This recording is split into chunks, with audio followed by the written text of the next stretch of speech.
Hi everyone, Simon Keeling here. Thanks again for watching. It is Wednesday the 3rd of October. This is weatherweb.net. Sites get free of charge by the adverts that you see around the site here at Weatherweb, so thank you for coming back, viewing regularly. It's because of how many adverts we can get in front of you that pays the revenue that keeps the site free of charge. So thank you for doing that. Hope you had a good day so far. I've been talking farming weather all morning, and it's fascinating to see how many farmers of you are watching the videos and using the website.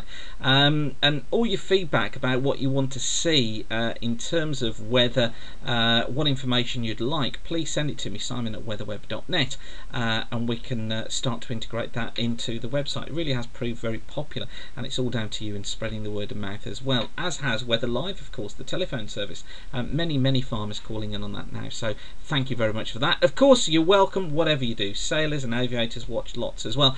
I'm just got my mind in farming weather at the moment because that's what I've been talking about all morning.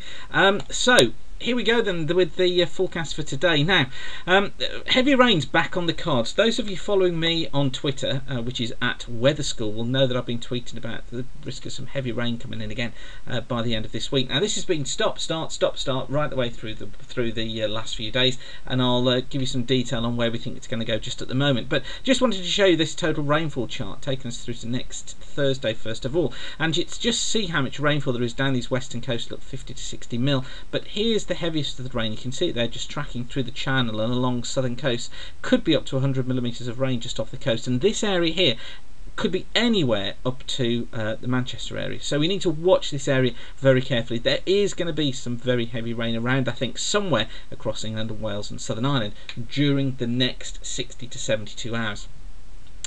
You'll know that I was talking yesterday of the weather becoming unforecastable, and it kind of is still in that state, and I'm clinging to this idea of high pressure trying to get built in during the course of the back end of this weekend into next week, but it really is a lost cause to some extent because it's just not being shown on the models. I thought high pressure would build north of Scotland and we'd get a strong jet stream down to the south.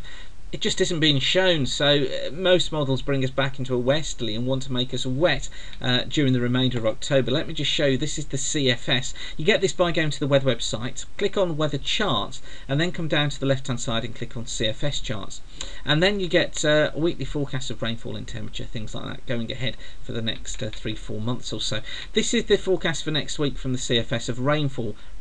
Notice most of it is down towards the south, but essentially the whole of the British Isles is covered in it. Let's take a look at week 2. So this is taking us up to the week of the 16th of October. Yes, dry conditions out to the west, so it kind of hints a little bit, doesn't it, at high pressure getting in, but there just isn't much of a hint there. It still looks as if it's fairly unsettled. Week 3, which takes us through to the 23rd of October, well, heavy rain down in the west, the dry stuff out to the east. Could be a region here somewhere, I suppose, but still isn't particularly dry weather. I want to see the dry weather up towards the north, really. I always thought the south would be wetter.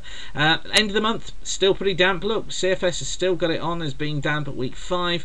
Week 5 still got it damp. We got week 6, which shows us that still got rainfall going through the country, most of it up towards the north by then, picking up more of a jet stream pattern. Week 7 though, starting to see high pressure building down to the south, and then week 8, end of November, wants to bring in high pressure, and it tries to keep that pattern kind of going into the beginning of December. But essentially this was the pattern that I thought, let's just get it back in there. That's how I thought it would be looking middle part of October, with this dry weather though towards the north, this wetter stuff over the south, and as I say, just not much backup from the models. So I've been looking through the models, just trying to get an idea as to what's going on, and this is the chart for midnight last night, and notice we've got a deep trough through the British Isles, whole hemisphere shown on here. It's interesting just to watch how that blocking develops, look, over the coming days over the western states. A real major block gets going in here, look, and I think this is having quite a bearing,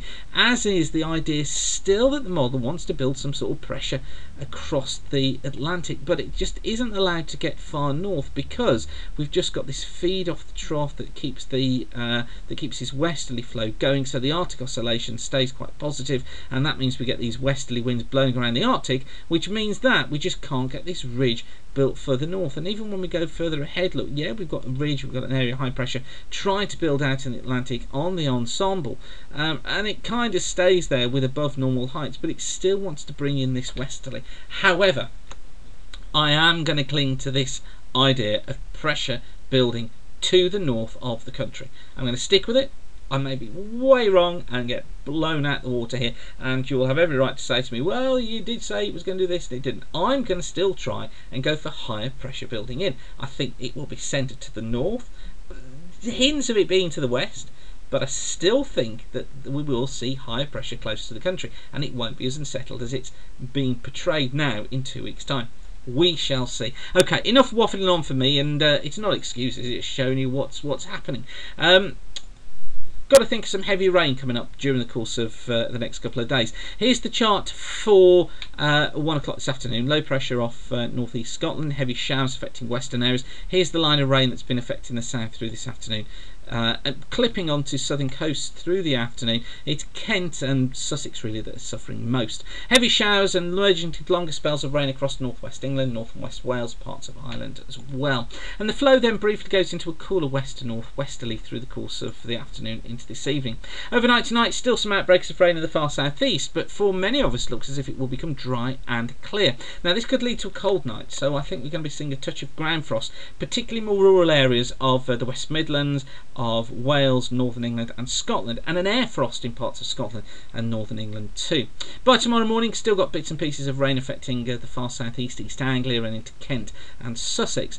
During the morning that rain clears away, and then I think we'll find sunny spells for most through the course of Friday morning. Some heavy showers for Western Scotland and Western Ireland, and those heavier showers will be spreading their way eastwards during the course of the day. But you see, most of us stay generally dry. However, through Thursday, I should say, of course, this is Thursday morning, not Friday morning. Through Thursday evening, look, we find this heavy rain just moving into the west, and then overnight to Friday, in it comes, look, crosses the south of the country, brings heavy periods of rain across the south during the latter part of Thursday night, Friday morning. That clears away towards the south for a time, with more rain coming into Ireland and northwest Scotland.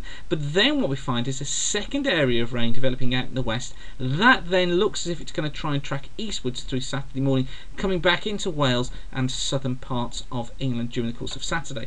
More northern areas staying drier and colder, but brighter as well. Now, I think this evolution of this could change. Still, we could see some changes taking place. So I'm not entirely convinced that this is the way the pattern will be, but I think southern areas getting some heavy periods of rain. And then through Saturday evening into Saturday night, look, there it is. That's my high. That's what I wanted to see building to the north. But it doesn't last very long. So heavy rain comes through, look, during the course of Sunday. Stronger winds as well. Most of the heavy rain, southern Wales, southern parts of England. High pressure getting squeezed away. The low pressure takes over into next week, and then we become unsettled with periods of rain into next week. Some pretty hefty periods of rain too, with further areas of low pressure following in. And then the GFS wants to bring us back into this westerly flow. I'm still not convinced. I still think we're going to see lower pressure down to the south, higher pressure somewhere up here to the north. May not be a huge area of high pressure to the north, but I think it's going to be higher up there. And I think there will be low pressure down here to the south, or at least troughs moving through, bringing outbreaks of rain to the south with less rain further north. We'll see. I've waffled on long enough, and I'm sorry I can't be more specific for you or pin down more information for you on this one. It's a tricky one, and hopefully you appreciate what I'm trying to do here, is showing you the various different charts, the various different patterns that are looking like evolving, so you get a feel for the uncertainty that lies in the forecast just at the present time. No point me going out there saying this is what it's going to do, and not saying to you don't have confidence in it. That's of no use to anybody, so I hope you appreciate what we're trying to show here. So thanks again for watching. As I said, sites get free of charge by the adverts around the screen here, and thanks for coming back and watching once again. Keep the sun shining. Bye for now.